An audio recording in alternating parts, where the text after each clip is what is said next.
Welcome to FSC. Um, it will be fun, just like your metric was, although I cannot promise that. Guys, I am Sikandar Mirza, and I will be making FSC का math easy for you to understand and learn. आपका chapter 1 जो है FSC का, it's all about numbers, number system. Um, जब से human civilisation है बनना start हुई है, human as a civilization expand होना स्टार्ट हुआ है, नंबर्स बहुत एक सेंट्रल चीज, एक नंबर्स एक बहुत सेंट्रल कॉन्सेप्ट रहे हैं हमारी डेवलपमेंट के अंदर. I mean think about it ना. Humans are intelligent, and for that reason they had to keep a record. They had to keep a track of what they possessed. अगर वो चरावे थे. Speaking of which, I brought an old picture. This is possibly how humans thought of the concept of math. One क्या है, one is just concept. Like उसके पास sheeps होती हैं अगर, तो caveman ये करता होता था कि ना पत्थर अलग से रख लेता था. अगर 100 sheeps हैं, हर sheep के लिए एक पत्थर. और जब शाम को, रात को, जिस टाइम भी अपने पूरे गले को एक जगह बंद कर रहा होता था, तो शीप्स वुड पास और वो एक उस पाइल से स्टोन वहां रखना स्टार्ट कर देता था. कोई उसको 1 2 का नहीं पता था, 1 2 का नहीं पता था. मोस्ट प्रॉब्ली तब कोई लैंग्वेजेस भी ऐसी फॉर्म नहीं हुई होंगी इतनी प्रॉपर जैसे आज हैं. और फिर अगर वहां पे कोई स्टोन रह जाता पाइल में, इसका मतलब होता अच्छा ये और ये शीप्स मिसिंग है. ओह, that's a concept of 3 right there, and that cannot exist with the concept of 2. And then came the birth of the concept of 1, right? So that is how counting start. अब जैसे जैसे आगे जाना start हुए, तो यही counting जो है वो कॉम्प्लेक्स होती गई. नेचुरल नंबर्स का कॉन्सेप्ट आ गया. अब नेचुरल नंबर्स क्या थे? Basically anything that exists in nature. One Dumba exists in nature, no Dumba does not exist in nature, so that's why you call it no Dumba. Like there's no Dumba there, no भेड़ बकरी there, right?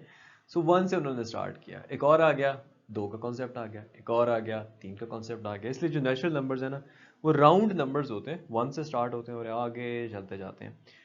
Whole numbers के अंदर फिर एक zero का भी concept आ गया कि ना होने को भी एक किस्म का क्वांटिफाई करो, एक रिप्रेजेंटेशन होनी चाहिए. तो उसके लिए होल नंबर्स जो थे वो सारे के सारे नेचुरल नंबर्स उसमें आते हैं. अपार्ट फ्रॉम दैट जीरो भी ऐड हो जाता है.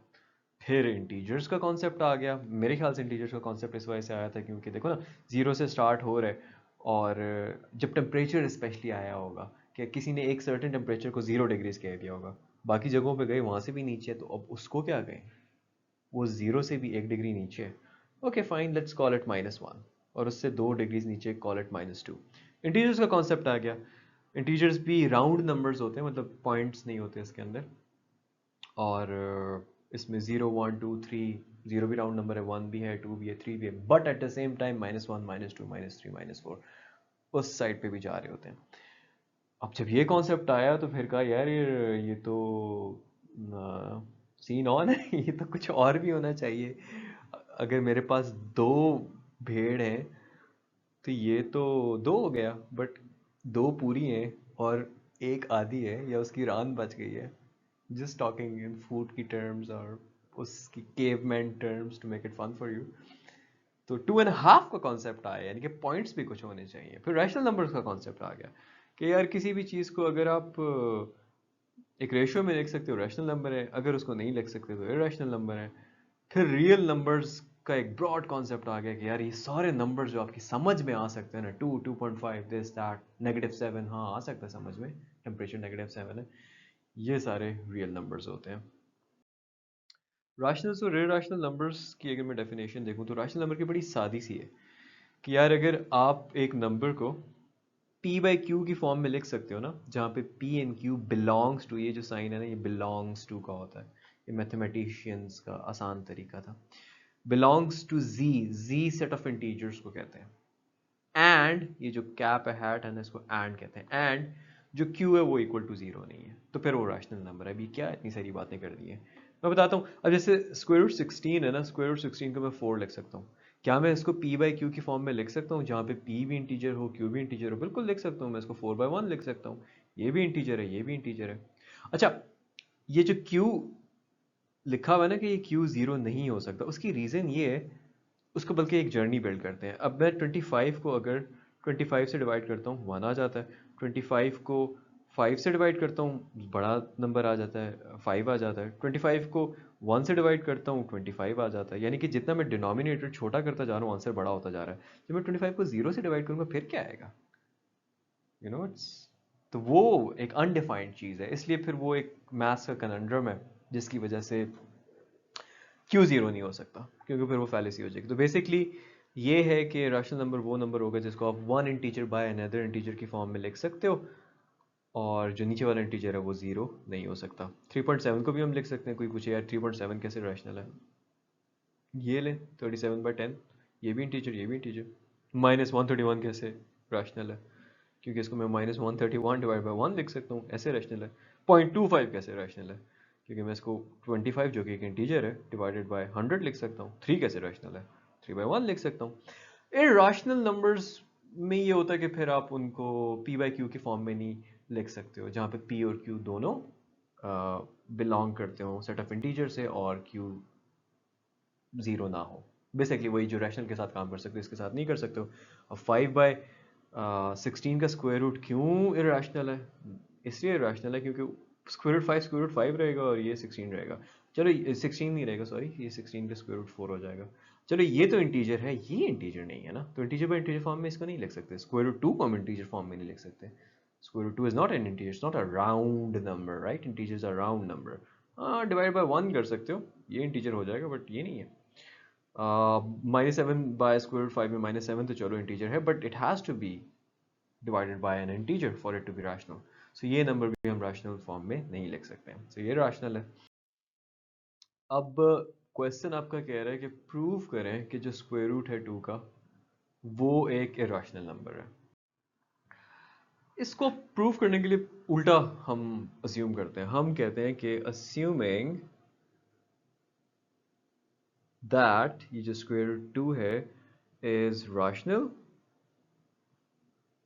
that is k square root 2 can be written in the form p by q, where p and q both belong to set of integers, और जो q है वो इक्वल टू जीरो नहीं होगा। अच्छा, इससे फर्दर भी एक assumption लेनी होगी, assuming that p by q is in its lowest form। बस बाय डिफ़ॉल्ट अगर कोई मेरे से कहते हैं यार सिकंदर ये 0.25 है रैशनल, मैं कहता हूँ कि है 25/10 लिख सकते हैं। टेक्निकली ये बेसिकली 5/2 बनेगा, right? That is why it's rational, मतलब हम उसको फ्रैक्शन को सिंपलेस्ट फॉर्म में लिखते होते हैं। खैर, अगर स्क्वायर रूट 2 भी रैशनल है तो p बाई क्यू की फॉर्म में लिखा जा सकता है, यानी कि स्क्वायर रूट 2 को हम लिख सकते हैं कि ये p बाई क्यू है। अच्छा, अब इसको अगर मैं स्क्वायर करता हूँ और p और q मतलब बिल्कुल अपनी लोएस्ट फॉर्म में, यानी कि p q से कैंसिल फर्दर आउट नहीं हो सकता। अगर मैं if I square both sides, squaring both sides, आपके पास आ जाएगा 2 equals P square over Q square, जिसको मैं लिख सकता हूँ कि पी स्क्वायर कुछ 2q स्क्वायर के इक्वल है, यानी कि ये दोनों साइड्स इक्वल हैं। अच्छा यार, इक्वालिटी के अंदर एक और चीज़ है, देखो अगर 7 7 के इक्वल है तो क्या है, 7 7 को डिवाइड भी तो करता है ना, दोनों इक्वल है तो उसको डिवाइड करते हैं, यानी कि एक दूसरे के फैक्टर होते हैं। अब यहाँ पे सिनेरियो ये है कि यहाँ पे p का स्क्वायर है और वो इक्वल है 2 इंटू क्यू स्क्वायर के। यानी कि ये 2q स्क्वायर जो है ये इसको डिवाइड करेगा। अच्छा, अब p को अगर डिवाइड कर रहा है, मतलब अगर p को डिवाइड कर रहा है, p का फैक्टर है 2q स्क्वायर, तो इसका मतलब क्या है? इसका मतलब ये है कि p के अंदर भी 2 आता होगा ना, तभी वो नीचे से ऊपर कैंसिल आउट हो रहा है। और स्क्वायर के अंदर अगर 2 आता है, मतलब ये p स्क्वायर का अगर हुआ है तो p स्क्वायर के अंदर, सॉरी मैं कहना चाह रहा था कि 2 आता है, तो इसका मतलब है p को हम कह सकते हैं, हम ये लिख सकते हैं कि जो राइट हैंड साइड है has 2 as a factor of P square जो कि लेफ्ट हैंड साइड है।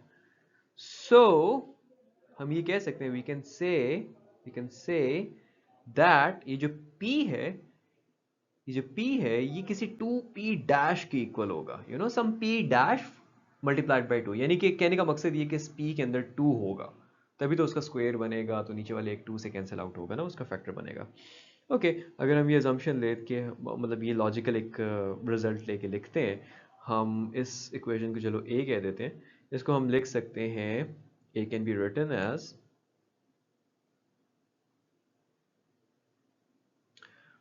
4p डैश का square is equal to 2q का स्क्वायर। अब मैं इसी चीज से आगे निकलूंगा, वही वाली लॉजिक यूज करूंगा। अब लेफ्ट हैंड साइड जो है, मतलब इसको बेशक आप ऊपर ज्यादा करके लिख लेते हैं, अब हम कह सकते हैं कि यार लेफ्ट हैंड साइड के अंदर, इनफैक्ट अगर हम इसको थोड़ा सा रिजॉल्व कर लें आपकी समझने के लिए आसानी, ओके ये कर लें, ठीक है। अब हम वही वाली बात कर सकते हैं, क्योंकि लेफ्ट हैंड साइड के अंदर 2 है, left hand side has 2 in it, implying that 2 is a factor of q square, and a square can only have a number as a factor if it appears twice in it. अब ये जो मैंने पूरी कहानी लिखी है, नहीं मैं समझाता हूँ क्या है। जैसे फॉर एग्जांपल मुझे कोई कहता है कि ये एन स्क्वायर जो है ना सिकंदर, ये 2 से डिवाइड होता है। अब एन क्या हो सकता है? अगर मैं कह दूं कि एन 3 है, तो 3 स्क्वायर तो 2 से डिवाइड नहीं होता। कम से कम नीचे वाले 2 को काटने के लिए एन के अंदर एक 2 होना चाहिए। वो स्क्वायर की वजह से बेसिकली वो 2 2 हो जाएंगे, मतलब it will appear twice in it, right. वही वाली बात यहाँ पे की जा रही है, ये सिर्फ समझाने के लिए। आगे चलते हैं। हम आगे ये लिख सकते हैं, सो वी कैन से कि जो Q है ये किसी 2Q डैश के इक्वल होगा, इम्प्लाइंग कि हम इसमें अगर Q की जगह 2Q डैश डालते हैं, इसको चलो B कह देते हैं, इसको रीराइटिंग B, हम लिख सकते हैं कि ये 2P डैश स्क्वायर जो है ये कोई 2Q डैश के होल स्क्वायर के इक्वल है, यानी कि 2P डैश स्क्वायर जो है वो 4Q डैश स्क्वायर के इक्वल है। ये फिर कैंसिल आउट हो गया, यानी कि P डैश स्क्वायर जो है वो 2Q डैश स्क्वायर के इक्वल आ गया। यानी हम ये अभी तक सारी हमने लॉजिकल बातें की हैं, हम फिर ये कह सकते हैं कि क्योंकि P जो है लॉजिकली वो किसी 2P डैश के इक्वल है, और Q जो है लॉजिकली वो किसी 2Q डैश के इक्वल है, तो ये जो P बाई Q फॉर्म है, राइट, जो कि हमने स्क्वायर रूट 2 से ही इसको ही उसके इक्वल करके स्टार्ट किया था, तो ये कोई 2P dash over 2Q dash के इक्वल है। हम तो कहते हैं कि P by Q lowest form में, लेकिन हमने एक और फॉर्म में लिखा है जिसमें पता चल रहा है कि ये तो बोथ P एंड Q 2 से कैंसिल फर्दर हो सकते हैं, तो this just contradicted our hypothesis, right? You can write it. This contradicts our hypothesis that P by Q is in its lowest form.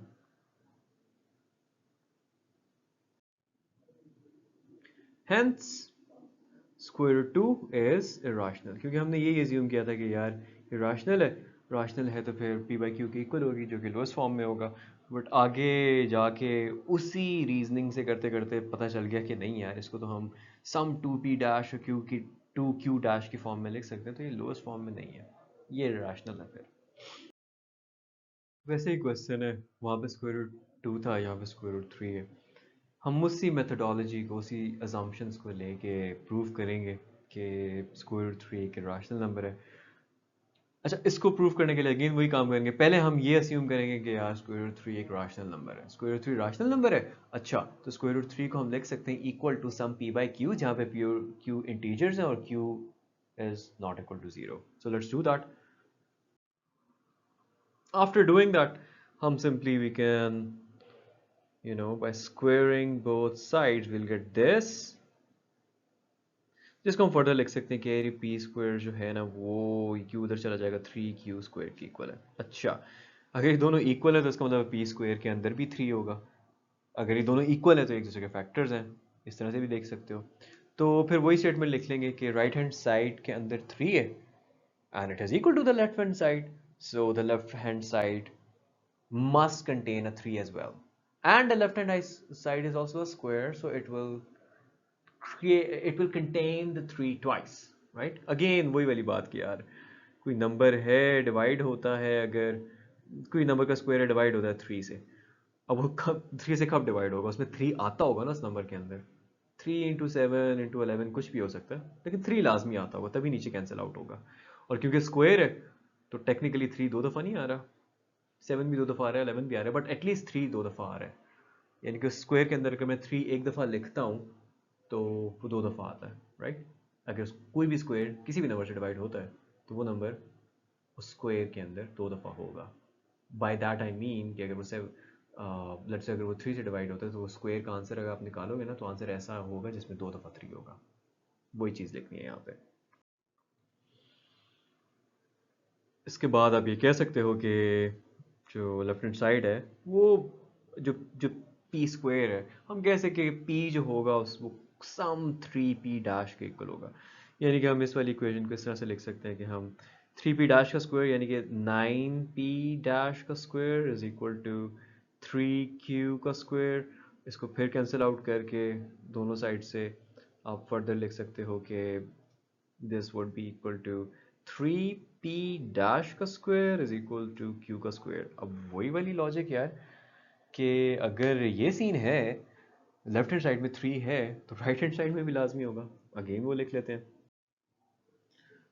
which says कि हम q को 3q' लिख सकते हैं, और अगर हम ये लिख सकते हैं तो ये आ जाएगा 3p' का square is equal to q की जगह 3q' डाल रहा हूँ तो ये बन जाएगा 3 का स्क्वायर हो जाएगा 9, q' का स्क्वायर q' का स्क्वायर, इसको फर्दर हम p' स्क्वायर वैसे ही सिंप्लीफाई करने के लिए लिख सकते हैं कि 3 इंटू q' स्क्वायर। अच्छा, अब हम इन दोनों इक्वेशंस को, इसको मैं a कह देता हूँ। ये जो चीज़ है ये तो वैसे ही फर्दर एक उसका नेचुरल एवोल्यूशन थी जो ऊपर लिख रहे थे उसका, तो इसलिए लिख लिया, नहीं तो आपका टेक्निकली सवाल यहाँ तक प्रूव हो चुका, राइट? यानी कि यहाँ पे आप ये कह सकते हो, अगर उस इक्वेशन को मैंने ए कह दिया और इसको मैं बी कह रहा हूँ, कि यार और अपॉन डिवाइडिंग ए बाय बी में मेरे पास आ जाएगा p/q is equal to 3p' equals 3q', यानी कि ओके लेट्स राइट दैट। अब देखो ना, इट कॉन्ट्रडिक्ट्स आवर हाइपोथेसिस कि p/q लोएस्ट फॉर्म के अंदर है। क्यों? क्योंकि देखो p/q को मैं फर्दर इस तरह से लिख सकता हूँ, यानी कि 3 और 3 कैंसिल आउट हो सकते हैं, लोएस्ट फॉर्म में तो कोई कैंसिलेशन नहीं हो सकती थी, तो ये कॉन्ट्रडिक्ट करता है हमारे हाइपोथेसिस को कि p/q in its lowest form है। सो जो हमने उससे जुड़ी हुई एक अजम्पशन ली थी वो भी गलत होगी। फिर वो अजम्पशन क्या थी कि स्क्वायर रूट 3 रैशनल है, so square root 3 is irrational, हमने गलत अज्यूम किया था, राइट? इनडायरेक्टली प्रूव किया इस चीज़ को।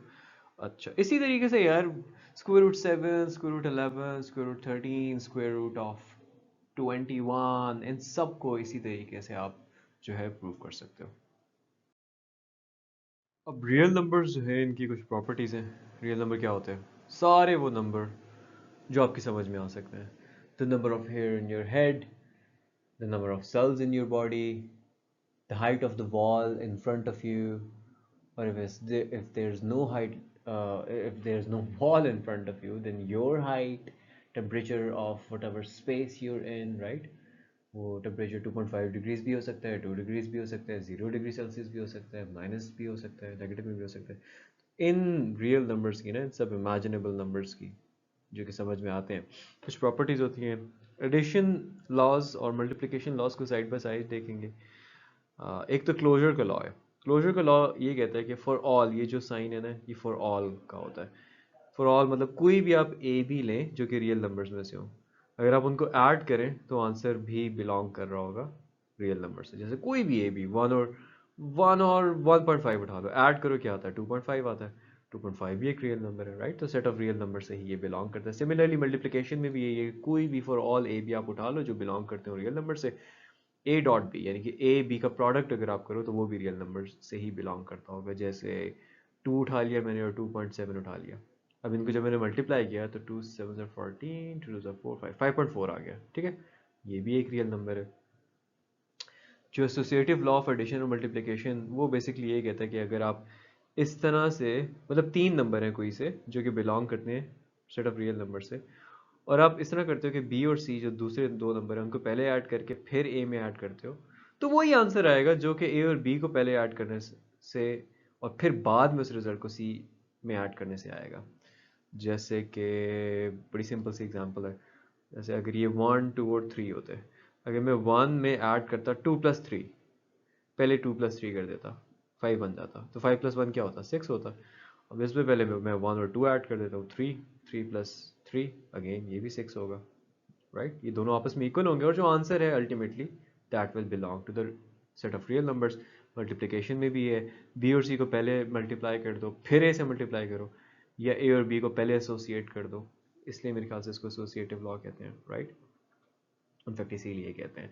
सो ए और बी को पहले एसोसिएट करके आपस में मल्टीप्लाई कर दिया और फिर सी से किया, तो ये दोनों इक्वल आएंगे और जो भी इन दोनों का आंसर होगा जो कि एक ही होगा तो वो रियल नंबर्स में से ही होगा, वो भी एक रियल नंबर ही होगा।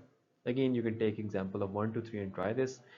आइडेंटिटी बेसिकली उस चीज़ को कहते हैं कि जो कि आइडेंटिटी को चेंज नहीं करती है किसी भी चीज़ की। अब जैसे एडिटिव आइडेंटिटी की आप बात कर रहे हो तो आप एक ऐसे नंबर की बात कर रहे हो कि जिसमें कोई भी उसको किसी भी चीज़ में ऐड कर दें तो वो चीज़ चेंज ना हो। जैसे 17 में मैं क्या ऐड करूं कि आंसर वापस 17 ही आ जाए, आइडेंटिटी बरकरार रहे इसकी? Of course zero, right? So for all numbers, मतलब for all number A belonging to the set of real numbers, ये जो है ना उल्टा ई का sign, it means there exists. So there exists 0 which also belongs to real numbers such that कि आप a में 0 ऐड करें या 0 में a ऐड करें तो a की आइडेंटिटी बरकरार रहती है, आता a ही आंसर। इसी तरह मल्टीप्लिकेटिव आइडेंटिटी क्या होगी, 7 में 7 8 9 10 किसी भी नंबर के साथ में क्या मल्टीप्लाई करो कि उसकी आइडेंटिटी बरकरार है, of course 1, right? It will give me 7. So for all numbers, for any a, for all a in fact belonging to the set of real number, there exists one which also belongs to real numbers such that कि आप a को 1 से multiply करें तो वो equal आ जाएगा 1 को a से मल्टीप्लाई करने के लिए, जो कि दोनों इक्वल आ जाएंगे सिंपली a के। अब इन्वर्स इसका उल्टा होता है, इन्वर्स बिल्कुल ही नलिफाई कर देता है।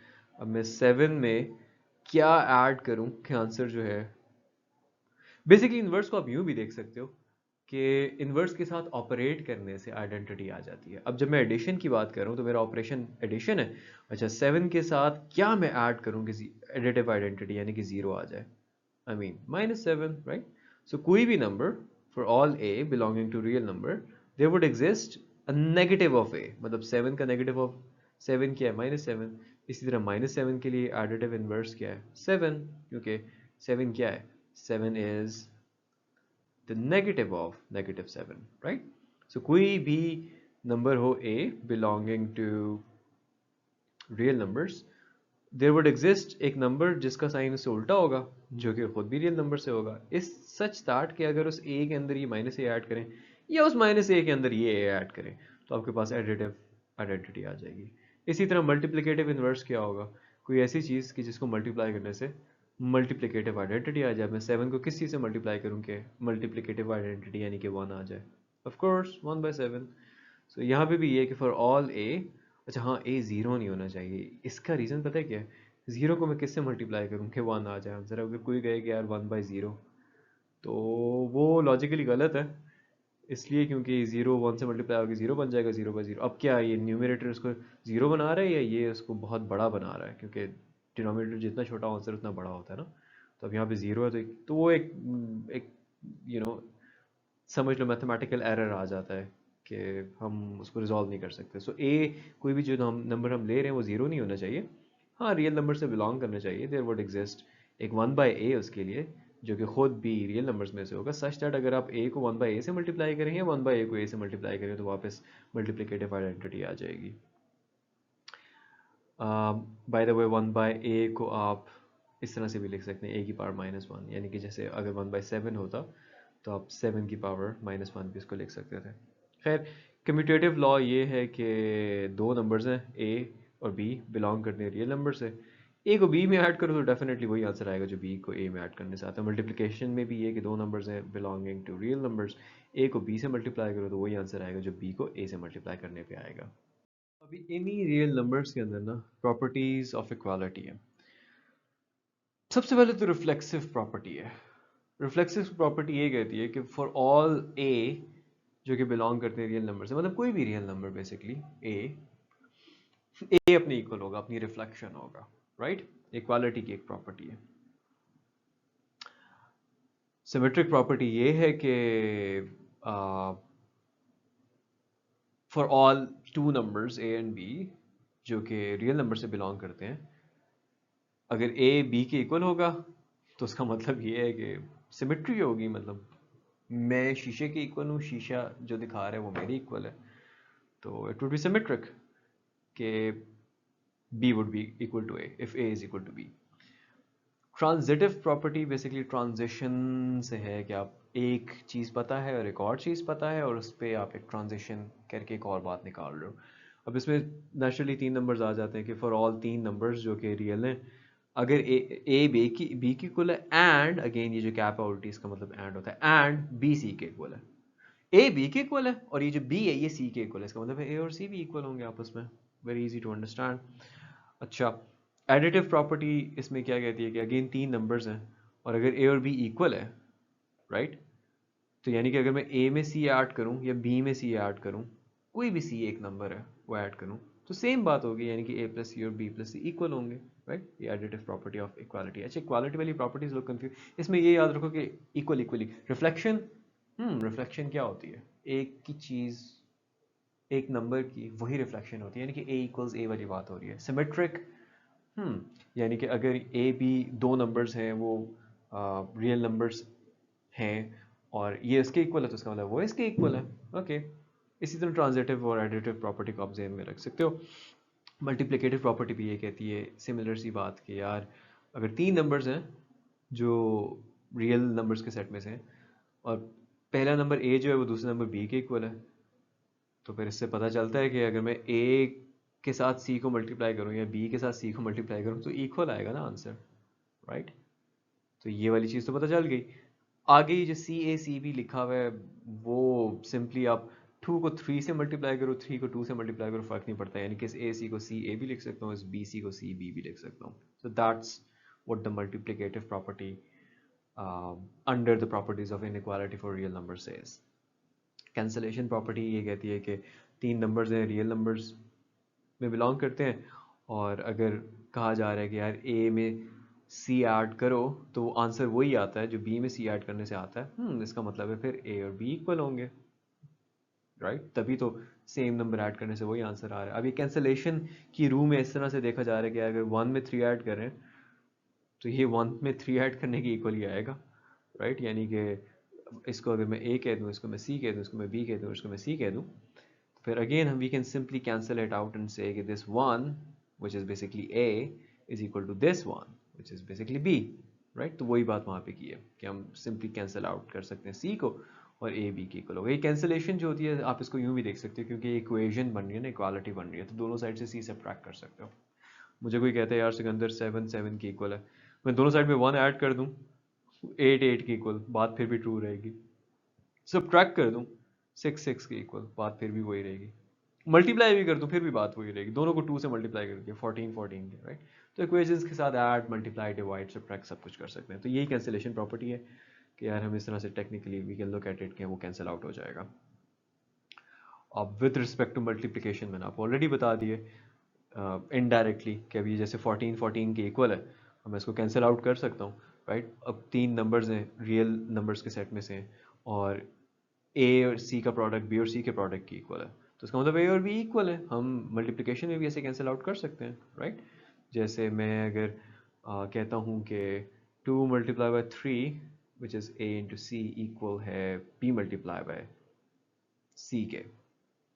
तो डेफिनेटली फिर a और b इक्वल है आपस में, क्योंकि इनका आंसर सेम नंबर से मल्टीप्लाई करने पे इक्वल आ रहा है।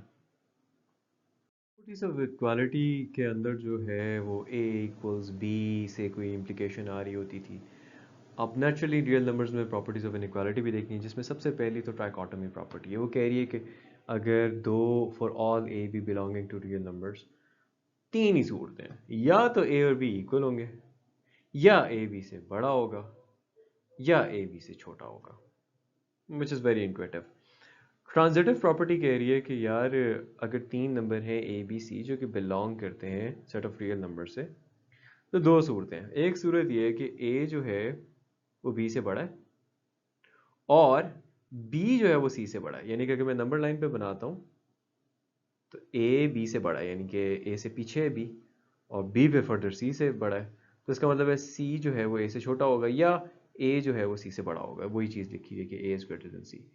इसमें लिखा हुआ है कि अगर a b से छोटा है, a जो है वो b से छोटा है, मतलब b से पीछे, और b जो है फर्दर c से छोटा है, तो इसका मतलब है a c से भी छोटा होगा, राइट। एडिटिव प्रॉपर्टी के अंदर फिर एक्चुअली यहाँ पे होना चाहिए था for all a b c d belonging to real numbers, right. अब इसमें दो सूरतें हैं। सूरत ए के अंदर हम तीन नंबर्स को देख रहे हैं, और सूरत बी के अंदर हम चार नंबर्स को देख रहे हैं, ठीक है।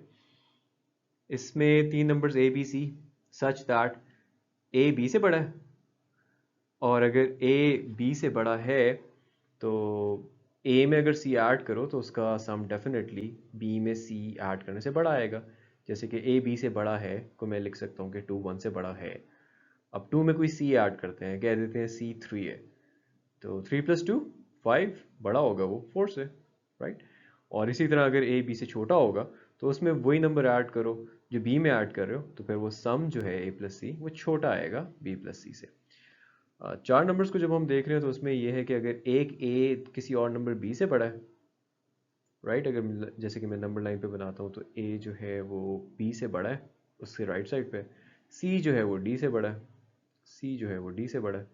तो अगर हम इस ए और सी यानी कि दोनों ग्रुप्स में से जो दो बड़े नंबर्स हैं उनको ऐड करेंगे, ए प्लस सी करेंगे, तो डेफिनेटली वो बड़ा आएगा दो उन दोनों ग्रुप में से जो दो छोटे नंबर्स हैं उनको ऐड करने से। और इसका वाइस वर्सा भी ट्रू है कि अगर ए बी से छोटा है और सी डी से छोटा है, यानी कि इस वाले ग्रुप के अंदर छोटा ए है, इस वाले ग्रुप के अंदर छोटा सी है, A is less than B and C is less than D.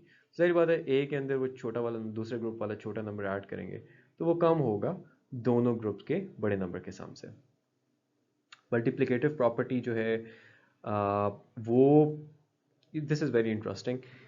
इसमें for all a b c तीन नंबर्स जो कि आर रियल नंबर से बिलोंग करते हो और सी कोई पॉजिटिव नंबर हो, तो दो सूरतें होती हैं। अगर तो ए बी से बड़ा है, जैसे कि 3 जो है वो 2 से बड़ा है। अब सी पॉजिटिव है ना, सी को चलो कह देते हैं 4 है, तो अगर मैं 4 को मल्टीप्लाई करूंगा यानी कि 3 इंटू सी, 3 इंटू 4 12 आ जाएगा, और 2 इंटू सी यानी कि 2 इंटू 4 8 आ जाएगा। तो 12 भी 8 से बड़ा है, यानी कि अगर ए बी से बड़ा है, सी पॉजिटिव है, तो ए सी बी सी से बड़ा होगा। सिमिलरली अगर ए बी से छोटा है, यानी कि आप इसको लिख सकते हो 2 is less than 3, a b से छोटा है, तो आप सी से मल्टीप्लाई करो, 4 करो, 8 छोटा आ जाएगा 12 से, यानी कि ए सी बी सी से छोटा है। अच्छा, यहाँ पे सारी चीज़ जो हम कर रहे थे ना, वो हम कर रहे थे सी को पॉजिटिव लेके। जब सी नेगेटिव हो जाता है ना, जैसे दूसरे केस में बी में, फिर ये सारी चीज़ें उल्टी हो जाती हैं। जैसे फॉर एग्जांपल ए बी से बड़ा है, 7 जो है वो 4 से बड़ा है, अब मैं सी को कह देता हूँ -1। अब जब मैं -1 मल्टीप्लाई करता हूँ तो मैं इनइक्वालिटी को वैसा ही नहीं रख सकता कि -7 is still greater than -4। This is not true, right. Actually -7 is less then -4। तो यही बता रहा है कि अगर सी नेगेटिव हो, ए बी से बड़ा और सी नेगेटिव हो, तो नेगेटिव नंबर जब सी हम मल्टीप्लाई करेंगे दोनों साइड्स पे, तो ये इनइक्वालिटी फ्लिप हो जाएगी, राइट। जैसे यहाँ पे ग्रेटर देन नहीं लेस देन होनी चाहिए थी, राइट। सिमिलरली अगर ए बी से बड़ा होने के बजाय छोटा है बी से, राइट, फिर भी सी एक नेगेटिव नंबर मल्टीप्लाई करेंगे तो वो जो छोटी वाली इनइक्वालिटी वो फ्लिप होके ग्रेटर देन बन जाएगी। अच्छा, सी में कह रहे हैं अब 4 नंबर्स को ले लिए जो कि रियल नंबर से बिलोंग करते हैं, और कंडीशन ये है कि यार ये चारों के चारों पॉजिटिव हैं। अब इसमें very similar to what you saw here in the additive property, वो चीज़ यहाँ पे भी है कि देखो अगर ए बी में बड़ा है, ए बी से बड़ा है, यानी कि between a and b a बड़ा है, and between c and d c बड़ा है, तो ए और सी यानी कि दोनों ग्रुप्स के बड़े नंबर्स को मल्टीप्लाई करेंगे तो आंसर बड़ा ही आएगा दोनों ग्रुप्स के छोटे नंबर्स के प्रोडक्ट से। यानी कि 3 बड़ा है, let's say, let me write it neat red से लिखता हूँ ताकि थोड़ा सा विजिबल हो जाए। जैसे 3 बड़ा है 2 से, और यहाँ पे 7 बड़ा है 4 से। अब दोनों के बड़े नंबर 3 और 7 है ना, 21 बड़ा ही होगा 4 to 8 से, राइट। और सिमिलरली इसका वाइस वर्सा भी ट्रू है कि अगर ए बी से छोटा है एंड, ये उल्टा कैप होता है, एंड सी डी से छोटा है, तो ए और सी जो दोनों ग्रुप के छोटे नंबर्स हैं उनको मल्टीप्लाई करोगे it would be less than b d का प्रोडक्ट। दो चीज़ें प्रूव करनी है कि यार किसी भी दो रियल नंबर्स ए और बी के लिए अगर ए को ज़ीरो से मल्टीप्लाई करो तो ज़ीरो आएगा, और दूसरी चीज़ ये प्रूव करनी है कि अगर ए बी का प्रोडक्ट ज़ीरो हुआ तो इसकी इम्प्लीकेशन ये है कि या तो ए ज़ीरो है, और ये जो होता है वी, इसको और कहते हैं, और बी ज़ीरो है, मतलब या ए ज़ीरो का या बी ज़ीरो का। फर्स्ट से स्टार्ट करते हैं। सो फर्स्ट है कि यार ए डॉट ज़ीरो जो है वो ज़ीरो की इक्वल है। मैं इसमें लेफ्ट हैंड साइड को पकड़ लेता हूँ जो कि है ए डॉट ज़ीरो। अब इसको मैं लिख सकता हूँ ना, ए डॉट वन में ऐड हो रहा है -1। मैंने वन में ऐड, ज़ीरो की जगह वन में ऐड हो रहा है -1 क्यों लिखा, उसकी जस्टिफिकेशन भी लिखनी होगी। उसकी जस्टिफिकेशन ये है कि भाई this is the definition of additive inverse, कि एक नंबर में उसका नेगेटिव मतलब उसके ऑपोजिट साइन वाला ऐड करो तो ज़ीरो आ जाता है, तो ज़ीरो को मैं उसके इक्वल लिख सकता हूँ। अच्छा, फिर मैं फर्दर लिख सकता हूँ कि ए डॉट दिस इज 1 -1। अब ये मैंने प्लस इंटू -1 को -1 कैसे लिख दिया है, I mean that's the simple definition of subtraction. अगर एक नेगेटिव नंबर ऐड हो रहा है तो बेसिकली उसको हम सब्ट्रैक्शन कहते हैं। अच्छा, अब इस ए को मैं 1 से मल्टीप्लाई करूँ तो ए आ जाता है, इस ए को 1 से मल्टीप्लाई करूँ तो वो भी ए आ जाता है। ये मैंने किस तरह से बता दिया, ये मैंने simply distributive law of multiplication से बताया। सिर्फ डिस्ट्रीब्यूटिव लॉ भी लिख लो तो दैट्स ओके। अच्छा, अब मैं इसको लिख सकता हूँ कि ए में बेसिकली ऐड हो रहा है नेगेटिव ए। मुझे कैसे पता है, क्योंकि यहाँ पे सब्ट्रैक्शन हो रही है। सब्ट्रैक्शन की डेफिनेशन ये है कि कोई नेगेटिव नंबर ऐड हो रहा होता है। So this is definition of subtraction.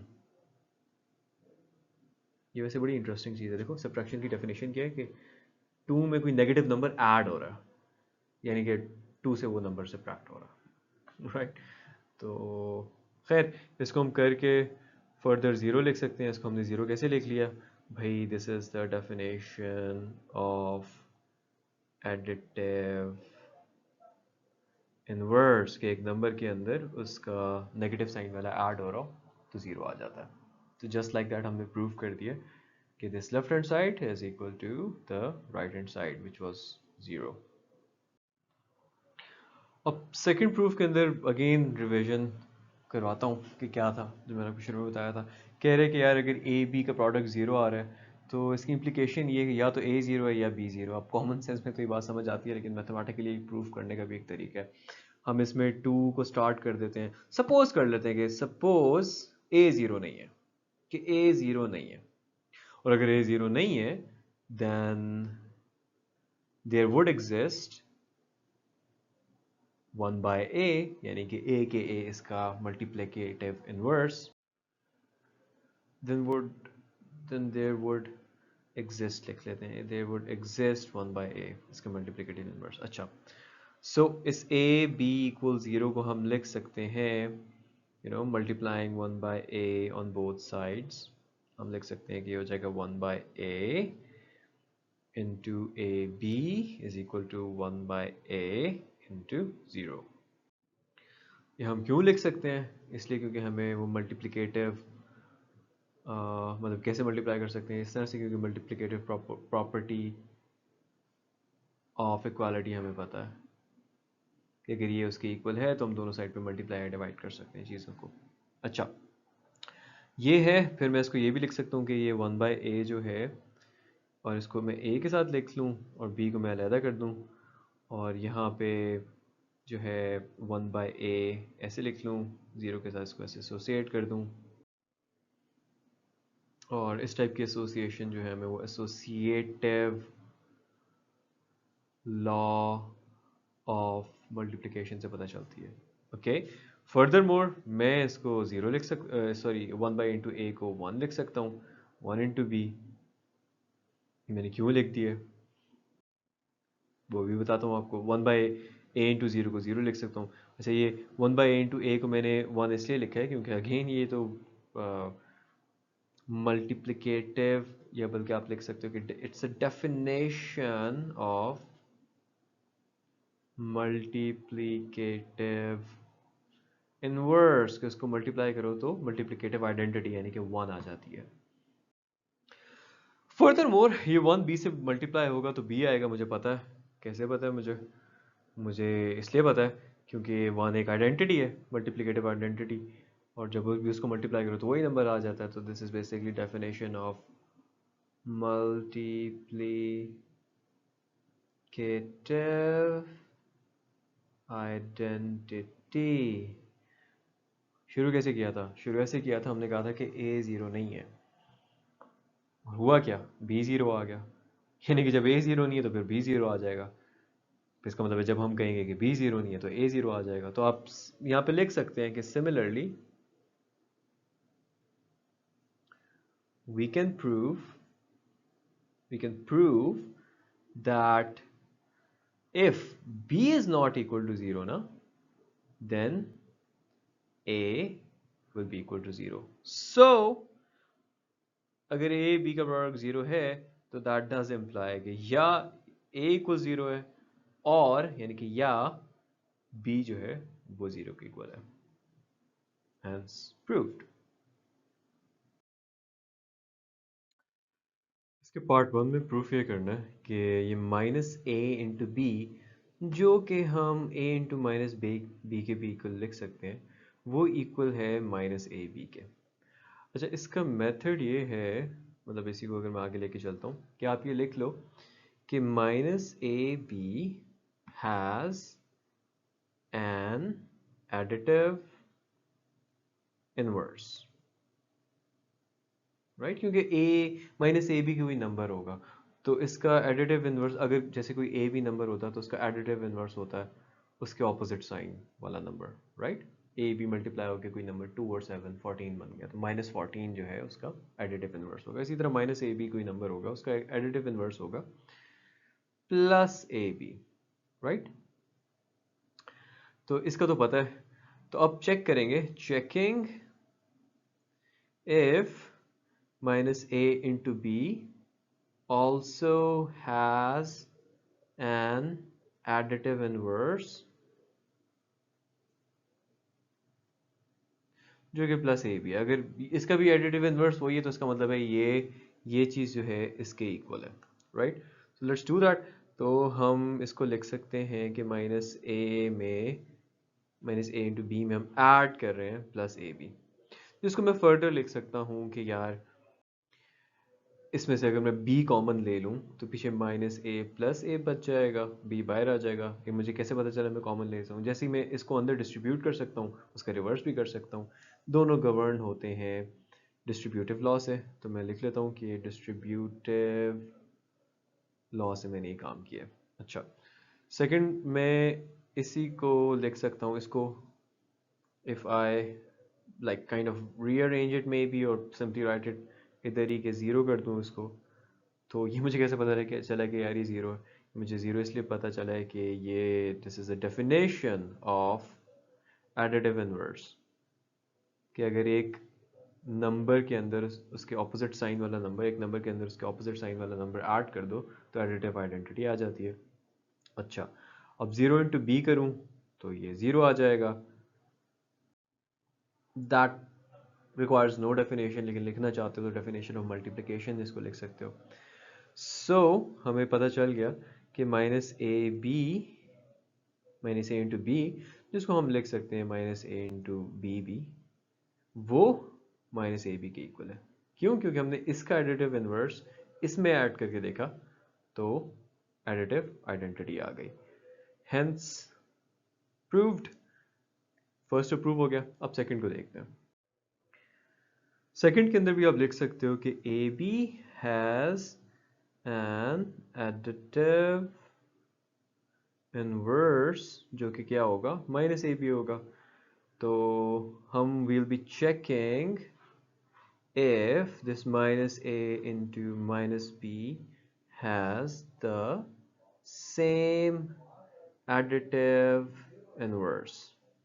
अगर इसका भी हुआ तो इसका मतलब है, अगर इसका भी वही हुआ तो इसका मतलब है ये इसके इक्वल है। सो वी कैन राइट के माइनस ए माइनस बी के अंदर हम ऐड करके देखेंगे माइनस ए बी, राइट, जिसको हम फर्दर लिख सकते हैं जी minus A into minus B plus minus A को साइड पे कर लिया, बी को साइड पे कर लिया। ये चीज़ काइंड ऑफ हमने जो है इसमें प्रूफ की हुई है।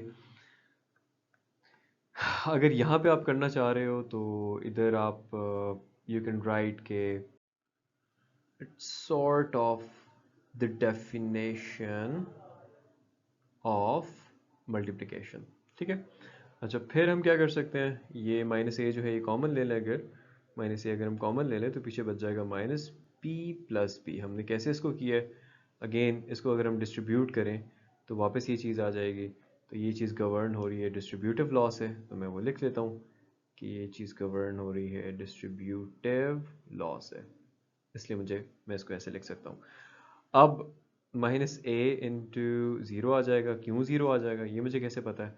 अगेन ये डेफिनेशन ऑफ एडिटिव इनवर्स है कि अगर एक नंबर है उसके ऑपोजिट साइन वाला एक और नंबर उसमें ऐड किया जाए, या बी को देखो उसका ऑपोजिट साइन वाला माइनस बी इसमें ऐड किया जाए, तो हमारे पास जो है वो एडिटिव आइडेंटिटी आ जाती है। So you could say this is the definition of additive inverse, कि ये एक एडिटिव आइडेंटिटी ले आता होता है। अच्छा, जिसको मैं फर्दर लिख सकता हूँ minus A into zero is simply zero. So this minus a into minus b also has the same additive inverse as ab, so ये दोनों इक्वल है फिर।